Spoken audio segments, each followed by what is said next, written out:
Good morning, students. Students, we have started chapter 1 Nationalism in Europe, and the first video it has already covered half chapter.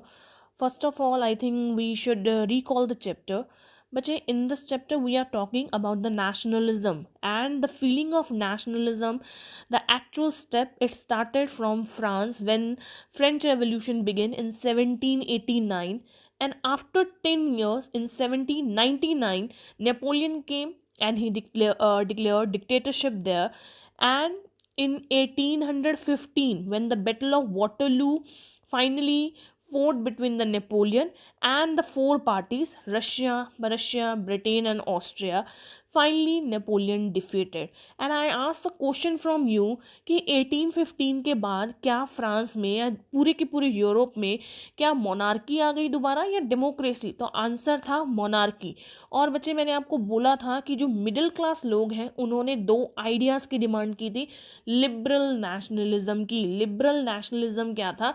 एक तो वो nation state चाहते थे, ठीक है, क्योंकि उस टाइम पे ना यूरोपियन कंट्रीज अलग अलग नहीं थी, पूरे के पूरे एम्पायर्स हुआ करते थे। तो उन्होंने कहा हमें नेशन स्टेट चाहिए, हमें एक ऐसा स्टेट चाहिए जिसका कॉमन कल्चर हो, कॉमन हिस्ट्री हो, कॉमन ट्रेडिशन कल्चर हो, और लिबरलिज्म चाहिए। लिबरलिज्म का मतलब है यहाँ पे फ्रीडम चाहिए, इंडिविजुअलिटी चाहिए, राइट टू वोट चाहिए, राइट टू स्पीक चाहिए, कॉन्स्टिट्यूशनल मोनार्की चाहिए। अगर मोनार्की आएगी, डेमोक्रेसी नहीं भी आएगी, तो हमें मोनार्की चाहिए। तो बच्चे, इसके साथ ही जो एज ऑफ रेवोल्यूशन है, आपका न्यू टॉपिक इस वीडियो में शुरू करते हैं। 1830 से लेके बच्चे 1848 तक जितनी भी यूरोपियन कंट्रीज थी उसमें लिबरल नेशनलिज्म आ चुका था। लिबरल नेशनलिज्म मीन्स कहीं ना कहीं वो डिमांड कर रहे थे अपने राइट्स की, कॉन्स्टिट्यूशनल मोनार्की की या फिर डेमोक्रेसी की। जर्मन में, स्पेन में, आयरलैंड में, पोलैंड में, ये हर जगह जा चुकी थी कि हमें नेशन स्टेट भी चाहिए, हमें एम्पायर के पार्ट नहीं रहना, हमें अलग होना है, ठीक है, और विद द लिबरल नेशनलिज्म। बच्चे, इस बीच में 1830 एंड में दो रेवोल्यूशन हुए थे, 3 मार्क्स के अकॉर्डिंग इंपॉर्टेंट है। First one is the July revolution and the second one is the Greek revolution. बच्चे, जुलाई रेवोल्यूशन क्या था? फ्रांस में हुआ था ये रेवोल्यूशन। मैंने आपको बताया था बच्चे, जब ट्रिटी ऑफ वियना साइन हुई थी 1815 में, तो जो चार मेन एलाइज थी, Russia, Prussia, Britain and Austria, उन्होंने डिक्लेयर किया था कि हम फ्रांस में दोबारा मोनार्की लेकर आएंगे, दोबारा बर्बन फैमिली लेकर आएंगे जो उनका रूल था। तो बच्चे, जुलाई रेवोल्यूशन में क्या हुआ? लोग फिर से सड़कों पे उतरे, उन्होंने प्रोटेस्ट करना स्टार्ट किया एंड फाइनली जो बर्बन किंग थे उनको ओवरथ्रोन किया गया, मतलब उनको गद्दी से हटाया गया, और वहाँ लेकर आई गई constitutional monarchy. Constitutional monarchy means अगर मोनार्क होगा भी तो वो उसे कॉन्स्टिट्यूशन फॉलो करना पड़ेगा। और बच्चे, एंटायर फ्रांस की अब जिम्मेदारी किसको दी गई? लुइस फिलिप को। मतलब उनको हेड बनाया गया कि आप जो है अब किंग की पोजीशन पे बैठेंगे और आप क्या करेंगे? हैंडल करेंगे फ्रांस का एडमिनिस्ट्रेशन। और बच्चे, मोस्ट इंपॉर्टेंट, बहुत अच्छी एक कोट है आपकी बुक में गिवन है, when the France sneezes the entire Europe catches the cold. इसका मतलब है बच्चे, फ्रांस में कुछ भी होता था, कुछ भी मतलब अगर जरा सा भी कॉन्स्टिट्यूशनल मोनार्की में चेंज हुआ, किंग चेंज हुआ, या लोग प्रोटेस्ट कर रहे हैं, कुछ भी होता था ना, तो उसका सारा का सारा असर किस पे दिखता था? यूरोप पे। So when the France sneezes, मतलब उसको छींक भी आती थी तो पूरे के पूरे यूरोप में उसका इफेक्ट देखने को मिलता था। और बच्चे, ब्रूजल में क्या हुआ? ब्रूजल आपको याद होगा, सिविक्स के हमने चैप्टर में पढ़ा था, फर्स्ट चैप्टर में पावर शेयरिंग में, Brussels and Belgium. Brussels is the capital of Belgium. और बच्चे, वहाँ पे भी रेवोल्यूशन स्टार्ट हुआ। रेवोल्यूशन क्यों स्टार्ट हुआ? क्योंकि वो उस टाइम पे यूके एंड नीदरलैंड के अंडर था जो ब्रूजल था, और ब्रूजल के लोगों ने डिमांड की कि अब हमें यूके का पार्ट नहीं रहना, अब हमें नीदरलैंड का पार्ट नहीं रहना, तो हमें भी क्या करो? एक नेशन स्टेट घोषित कर दो, मतलब हमें भी क्या करो? अलग कर दो। तो बच्चे, ये जो है ये सारा का सारा जुलाई रेवोल्यूशन हुआ। और बच्चे, 1830 में एक हुआ ग्रीक या ग्रीस रेवोल्यूशन। उस टाइम पे ग्रीस बोलते थे, अब ग्रीक बोलते हैं। बच्चे, ग्रीक रेवोल्यूशन क्या है? That time Greek was under the Ottoman Empire. Ottoman में टर्की भी था, ग्रीक भी था, बहुत सारी अदर कंट्रीज थी। और बच्चे, जब ग्रीक ने भी कहा कि अब हमें इंडिपेंडेंट नेशन बनना है, अब हमें आपके अंडर नहीं रहना, तो उस टाइम पे बहुत सारी वेस्टर्न यूरोपियन कंट्रीज ने उनकी हेल्प की। और बच्चे, एक ट्रिटी साइन की गई, द ट्रिटी ऑफ कॉन्स्टेंटिनोपल। बहुत इंपॉर्टेंट 1 मार्क का क्वेश्चन है। 1832 में ये साइन की गई थी और इसके अंडर बच्चे ग्रीक को भी क्या घोषित किया गया, एक इंडिपेंडेंट नेशन। ग्रीस बोला जाता था, फिर बाद में इसको क्या बोला जाने लगा, ग्रीक। तो बच्चे ऑटोमन एम्पायर उस टाइम में बहुत स्ट्रांग था और जो ग्रीक लोग थे वो बहुत वीक थे, लेकिन जैसे जैसे उनको बाकी यूरोपियन कंट्रीज का हेल्प मिलने लगा, फ्रांस ने हेल्प की, जर्मन ने हेल्प की, हाँ भाई तुम भी क्या बन जाओ, इंडिपेंडेंट नेशन बन जाओ, एक एम्पायर को छोड़कर अब अपना एक स्टेट बना लो, तुम्हें यहाँ पार्लियामेंट्री सीट्स भी दिलवा देंगे, ठीक है ना, तुम अपना अलग रहना। तो बच्चे इस तरह से 1830 में 2 रेवोल्यूशन आपकी बुक में मेंशन है, July revolution and Greek revolution. इसके बाद जो बच्चे नेक्स्ट टॉपिक है वो है the romantic imagination and the national unity. बच्चे romantic imagination and national unity का यहाँ मतलब है लोगों में नेशनलिज्म की फीलिंग को और ज़्यादा लेकर आना थ्रू कल्चर। जहाँ हम कल्चर और इमोशंस को जोड़ देते हैं ना बच्चे, उसे हम बोलते हैं romantic imagination and national unity. It means it is a kind of movement, a culture movement I can say, to develop a particular form of nationalism sentiment among the people. जैसे बच्चे अगर मैं हरियाणा में बात करूं, हरियाणा के फोक सॉन्ग्स हैं, folk tales हैं, तो उस टाइम पे क्या होता था, उस टाइम पे जो भी ऑथर्स आ रहे थे या जो लीडर्स आ रहे थे वो लोगों में नेशनलिज्म को कैसे क्रिएट करते थे, through folk tales, through folk stories, folk song, ये गा गा कर। और उसमें बच्चे आपकी बुक में एक जर्मन फिलोसफर का नेम गिवन है, जर्मन गॉटफ्राइड। उन्होंने जो है बहुत ज़्यादा जो है स्प्रेड की नेशनलिज्म की feeling through the folk stories and folk song. वो जगह जगह यूनिवर्सिटीज़ में जाकर, जगह जगह जाकर नेशनलिज्म को क्या करते थे, प्रमोट करते थे। और बच्चे इसी बीच में आया था केस ऑफ पोलैंड। आपको याद होगा ट्रिटी ऑफ वियना में, जो ट्रिटी ऑफ वियना नेपोलियन हार गया था और जो 4 अलाइज थी, Russia, Prussia, Britain and Austria, उसमें रशिया को क्या दिया गया था, पोलैंड दिया गया था। याद है, डिक्लेयर किया गया था कि रशिया जो है अब पोलैंड पे क्या करेगा, रूल करेगा। अब बच्चे रशिया ने क्या किया उस टाइम पे, रशिया ने वहाँ पे पॉलिश लैंग्वेज हटाकर अपनी जो लैंग्वेज थी रशियन लैंग्वेज, उसको जो है नेशनल लैंग्वेज डिक्लेयर कर दिया गया। ऑल ऑफ द सडन जो पॉलिश थे, मतलब जो वहाँ रह रहे थे पोलैंड में स्टार्टिंग से, उनको ये बोला गया कि आप पॉलिश लैंग्वेज नहीं बोलेंगे, अब आप क्या बोलेंगे, आप रशियन लैंग्वेज बोलेंगे। 1831 में हुआ ये। और बच्चे एज अ रिजल्ट, क्योंकि मैंने बोला था ना बाकी यूरोपियन कंट्रीज में भी स्ट्रगल स्टार्ट हो चुका था, कहीं ना कहीं रेवोल्यूशन हो रहा था, तो पॉलिश को लगा हम भी स्ट्रगल स्टार्ट करते हैं, हम भी क्या करेंगे, रशियन के अगेंस्ट जाएंगे, हम इस चीज़ को कैसे एक्सेप्ट कर ले। ऑल ऑफ द सडन अगर बच्चे आपको कोई कहे कि आपको हिंदी नहीं बोलनी है, आपको फ्रेंच ही बोलनी है, तो आप भी तो बोलोगे ना कि हमें आती नहीं, फिर कैसे डिक्लेयर कर दिया गया। तो सिमिलरली बच्चे पॉलिश को भी लगा कि हम जो है रशियन के अगेंस्ट जाएंगे। लेकिन बच्चे उस टाइम पे ना जो रशिया था वो बहुत ज़्यादा पावरफुल था, बहुत ज़्यादा पावरफुल।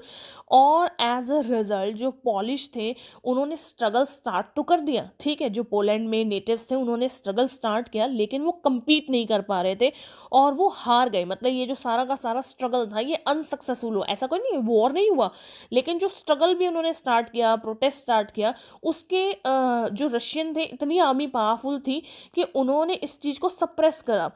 और बच्चे एज अ रिजल्ट जितने भी बिशॉप्स थे, क्लर्जीज थे, स्पेशली बच्चे वो जो थे ना वो रशियन लैंग्वेज के अगेंस्ट थे, तो उनको उठाकर कहाँ कर दिया गया, साइबेरिया में, मतलब रशिया का सबसे कोल्डेस्ट एरिया है, वहाँ उनको फेंक दिया गया कि अब तुम यहाँ रहोगे।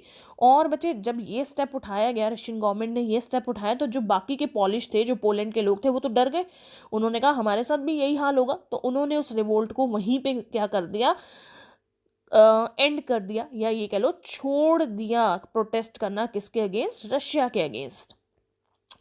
इसके बाद बच्चे जो आपका नेक्स्ट टॉपिक है 3.2 hunger, hardship and popular results. या इसमें बच्चे क्या था, हंगर एंड हार्डशिप। 1830 में हम सबको पता है कि एक ग्रेट इकोनॉमिक डिप्रेशन आ गया था पूरे के पूरे यूरोप में, उसका अफेक्ट इंडिया तक में देखा गया था बच्चे, कि लोगों के पास खाने के लिए कुछ नहीं था, जॉब्स नहीं थी, अनएम्प्लॉयमेंट जो बहुत ज़्यादा था। क्यों था, क्योंकि पॉपुलेशन इंक्रीज होने लगी थी और जो माइग्रेंट्स थे वो इतने ज़्यादा लाचार हो चुके थे कि उनको लगा कि चलो रूरल एरिया से कहाँ चलते हैं, अर्बन एरियाज़ में चलते हैं, वहाँ कुछ काम मिल जाएगा।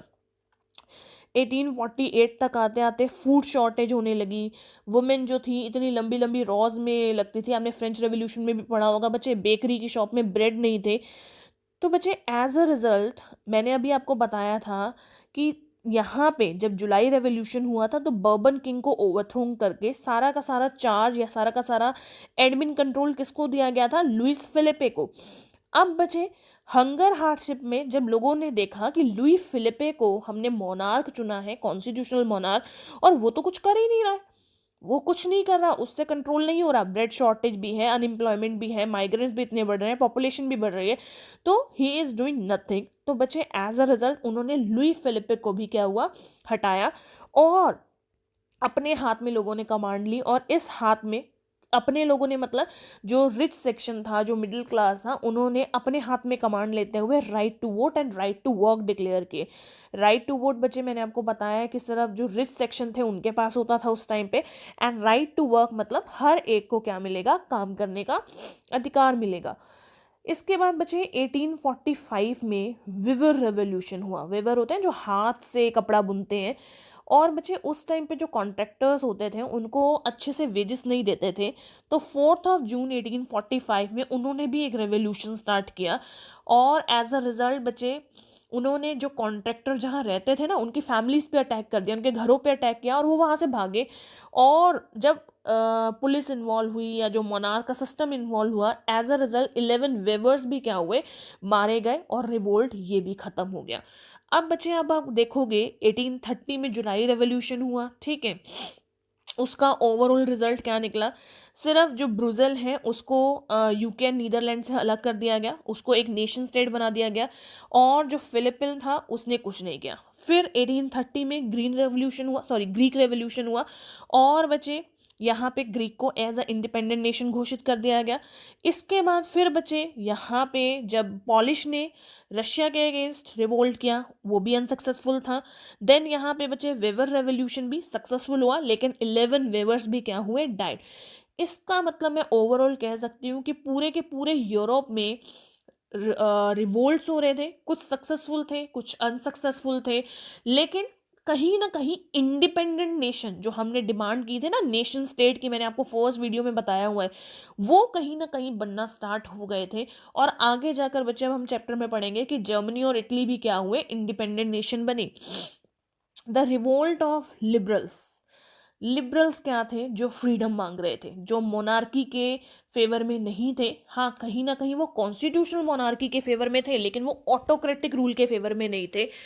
अब बच्चे उन्होंने क्या किया? उन्होंने अपनी एक पार्टी बनाई, assembly, all German national assembly. और बच्चे ये जो ऑल जर्मन नेशनल असेंबली थे, इसके मेन सपोर्टर कौन थे? मिडिल क्लास फैमिलीज, जिन्होंने सबसे पहले नेशन स्टेट की डिमांड की थी ना। फर्स्ट वीडियो में मैंने बताया था कि middle class, doctors, lawyers, peasant, ये सब जो थे ऑल जर्मन नेशनल असेंबली के मेंबर्स थे। उन्होंने बच्चे जब 18 मई में 1848 में जब रिजल्ट आया, मतलब उन्होंने इलेक्शंस लड़े जर्मन पॉलिटिकल एसोसिएशन में, तो बच्चे फ्रैंकफर्ट पार्लियामेंट में 831 elected representatives Saint Paul church में गए, ठीक है। उन्होंने एक ऑफर रखा, उन्होंने एक प्रपोजल रखा।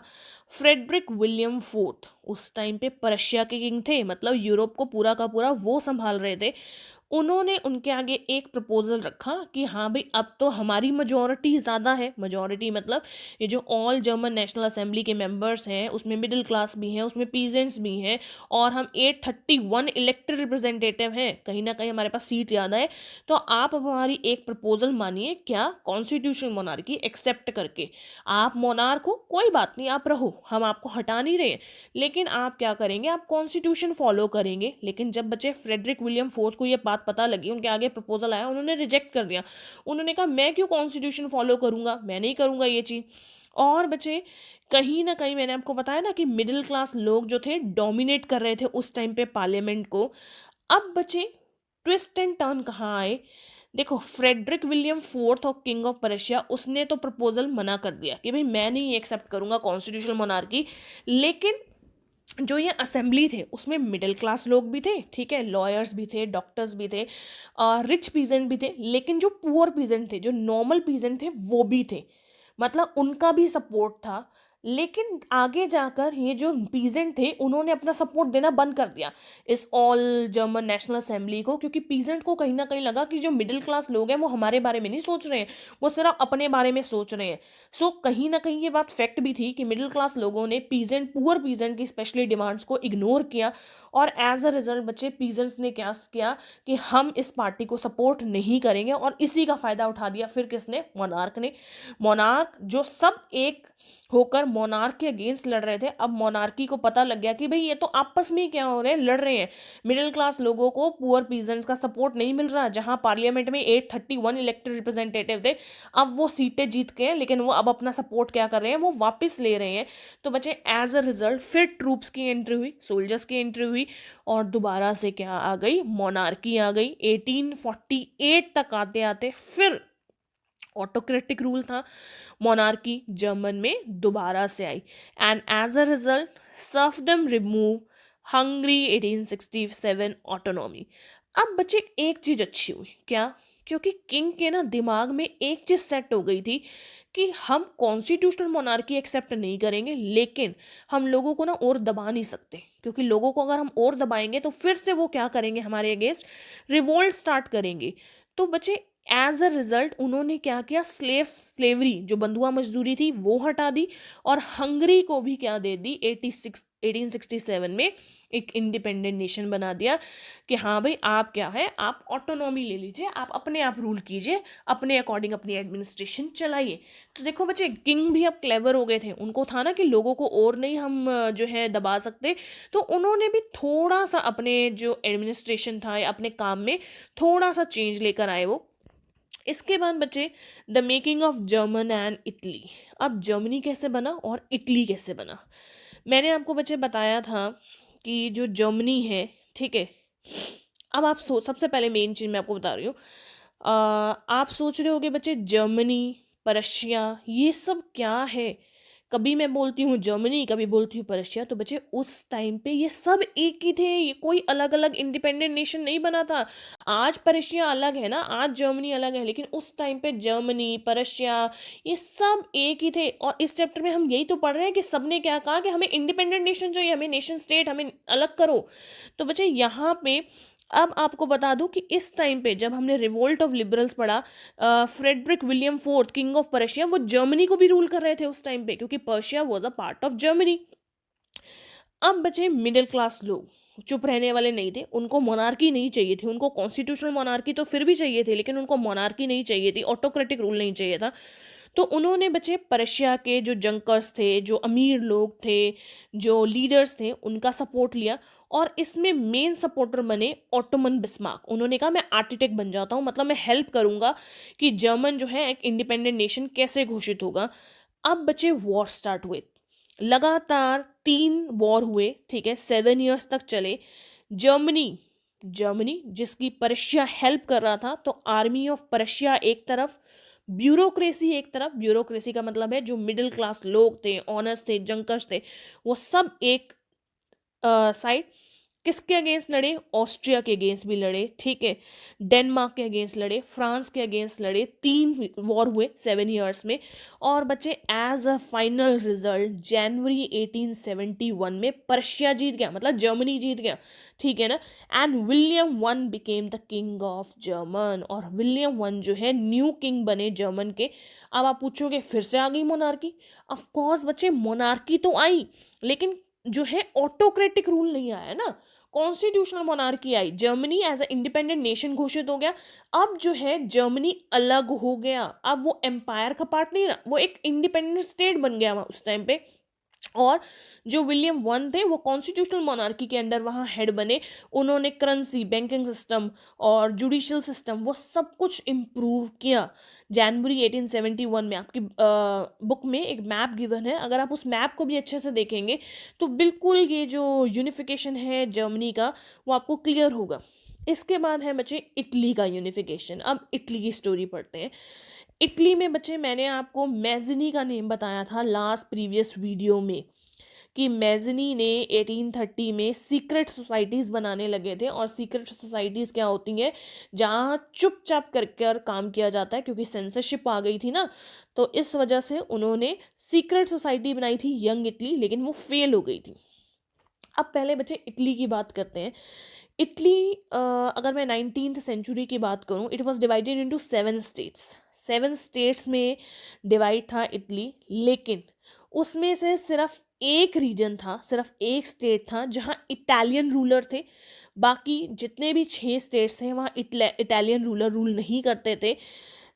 सर्डिनिया पायडमेन, वो जो थे एक स्टेट के रूलर थे, मतलब वो इटालियन थे, ठीक है। और बाकी बचे, अगर 6 स्टेट्स की अगर मैं बात करूं, तो अगर मैं नॉर्थ की बात करूं, ठीक है, वहाँ पे ऑस्ट्रियन हैब्सबर्ग्स थे, वहाँ रूल कर रहे थे। साउथ वाली साइड में कौन थे, सारे क्या सारे स्पेनिश रूलर्स थे। और अगर मैं मिडल की बात करूं, तो पोप रोम से, वहाँ पे वो रूल करते थे। तो इसका मतलब है बच्चे, कहने को तो इटली था, ठीक है, लेकिन इटली में स्पेनिश भी थे, ऑस्ट्रियंस भी थे, पोप भी था, और सिर्फ एक स्टेट था ऐसा जहाँ पे सर्डेनिया पैडमैन रूल करते थे। अब बच्चे फिर से आते हैं 1830 में, जब मैज़नी ने यंग इटली बनाई, ठीक है, सीक्रेट सोसाइटी, लेकिन वो फेल हो गई। इसके बाद बच्चे जो इटली के एक और स्ट्रॉन्ग लीडर थे, वो थे एक तो वहाँ के सीएम कैवियो, और एक थे गैरिबल्डी प्लस पीजेंट। इन तीनों के सपोर्ट से उन्होंने क्या कहा कि अब हम इटली को भी क्या करेंगे, यूनिफाइड करेंगे, एक इंडिपेंडेंट नेशन स्टेट डिक्लेयर करेंगे। तो बच्चे यहाँ पे 1859 में सबसे पहले उन्होंने नॉर्थ रीजन पे अटैक किया। मैंने आपको बताया था ना, नॉर्थ में ऑस्ट्रियंस रहते थे, ऑस्ट्रियन हैम्बर्ग्स का सारा कंट्रोल होता था। तो उन्होंने सबसे पहले उसको डिफीट किया। किन्होंने, अब ये इंपॉर्टेंट है 1 मार्क के अकॉर्डिंग। बच्चे यहाँ पे सिर्फ जो 2 रोल रहा है वो है कैवियर का एंड गैरिबल्डी का। यहाँ पे अभी तक पीजेंट ने सपोर्ट नहीं किया था 1859 में जब अटैक किया था, लेकिन जब 1860 में स्पेनिश साउथ में अटैक किया गया, तो उसमें पीजेंट्स ने भी फुल सपोर्ट किया कि हाँ भाई, इटली को भी क्या है, एक नेशन स्टेट, इंडिपेंडेंट नेशन बनना है, यूनिफिकेशन चाहिए।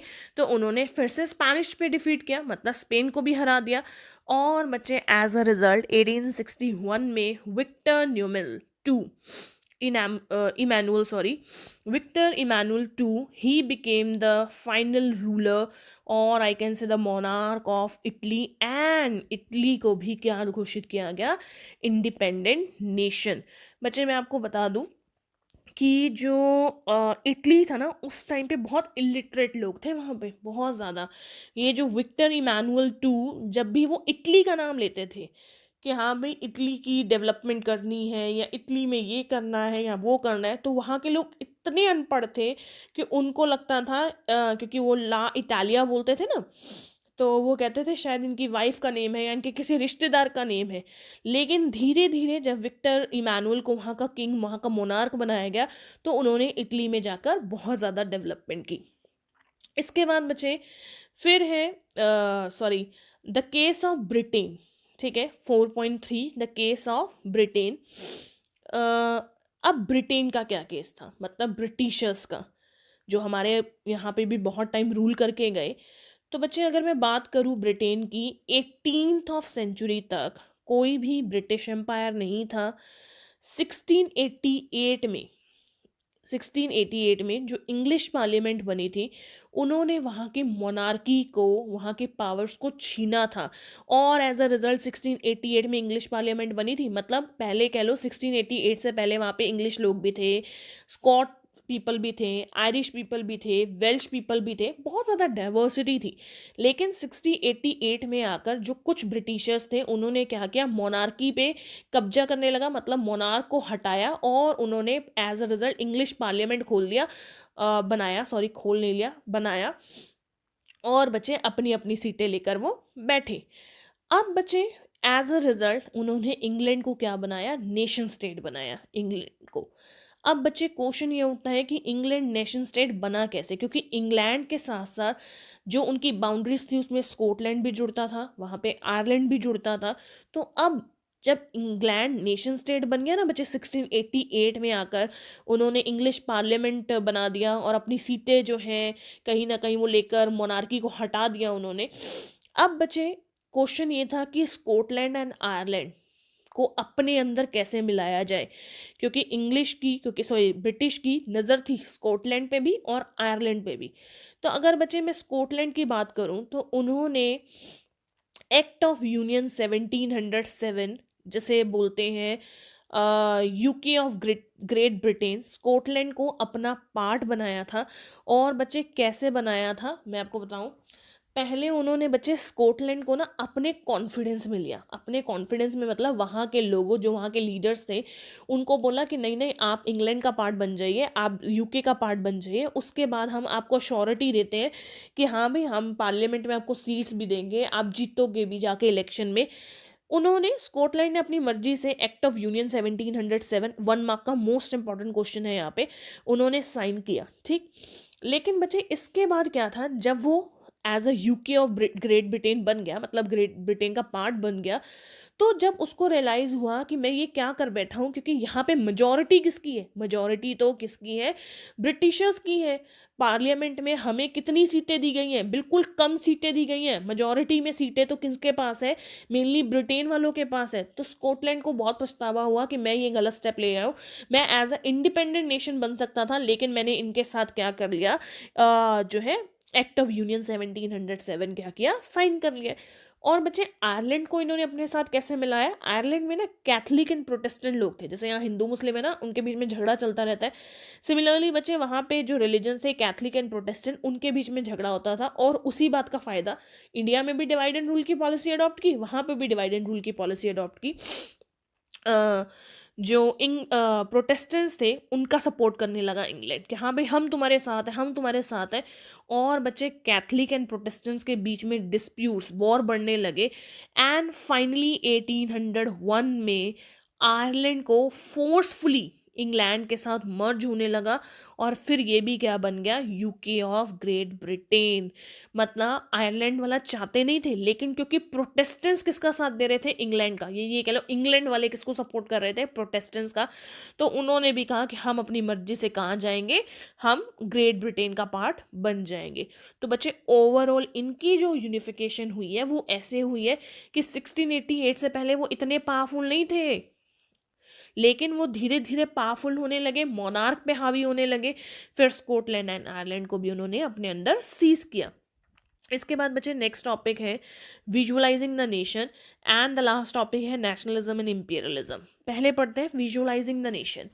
बच्चे विजुअलाइजिंग द नेशन का मतलब होता है कि अब जो है नेशन में नेशनलिज्म आ चुका है, लोग जो है इंडिपेंडेंट नेशन खुद को घोषित कर दे गए।